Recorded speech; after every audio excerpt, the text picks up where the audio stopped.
અતૂટ આસ્થાના 1000 વર્ષ એટલે કે સોમનાથ સ્વાભિમાન પર્વ 3 દિવસ એટલે કે 72 કલાક ઓમકાર મંત્રનો જાપ સોમનાથ મહાદેવ મંદિરમાં સમસ્ત ઉપસ્થિત ભૂદેવો અને સોમનાથ દાદાના સાનિધ્યમાં થનાર છે। ત્યારે 11 તારીખે આ ઉત્સવમાં દેશના વડાપ્રધાન નરેન્દ્રભાઈ મોદી આવનાર છે। ત્યારે 72 કલાક સુધી આખા ભારતના તમામ શિવ મંદિરોમાં ઓમકાર મંત્રનો જાપ કરવો અને શિવની આસ્થા, શિવ પ્રત્યેની શ્રદ્ધા પ્રત્યે દરેક લોકોને, દરેક સનાતની લોકોને જોડવા આ શુભ હેતુથી જૂનાગઢ મહાનગરમાં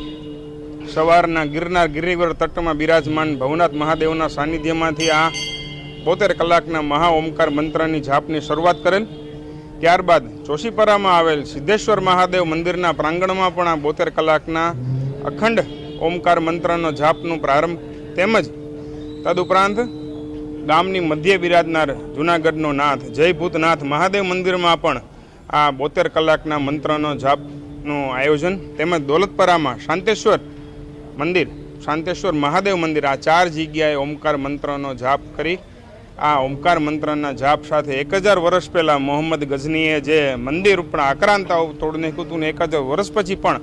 સોમનાથ પોતાની ગરિમા, સોમનાથ પોતાનો પર્વ અને સોમનાથ પોતાની સનાતનની ઓળખ પૂરું પાડી રહ્યું છે। ત્યારે સરદાર વલ્લભભાઈ પટેલ જ્યારે 75 વર્ષ પહેલાં આ મંદિરનો જીર્ણોદ્ધાર કરવામાં આવેલો હતો ત્યારે આ મંદિરને સાક્ષાત્કાર દર્શન કરવાનો લાહો 11 તારીખે જ્યારે નરેન્દ્રભાઈના નેતૃત્વમાં સમસ્ત ગુજરાત લેવાનું છે ત્યારે આ 3 દિવસનો મહા ઓમકાર મંત્રનો જાપનું કાર્યક્રમ જૂનાગઢના પ્રથમ નાગરિક ધર્મેશભાઈ, જૂનાગઢના લોકલાડીલા ધારાસભ્ય સંજયભાઈ તેમજ આ વોર્ડના ઉપસ્થિત સૌ નગરસેવકશ્રીઓ, વિસ્તારના સૌ જનો તેમજ શિવ પ્રેમી જનતાની સાથે આ કાર્યક્રમમાંથી શરૂ કરવામાં આવેલ છે। જય સોમનાથ।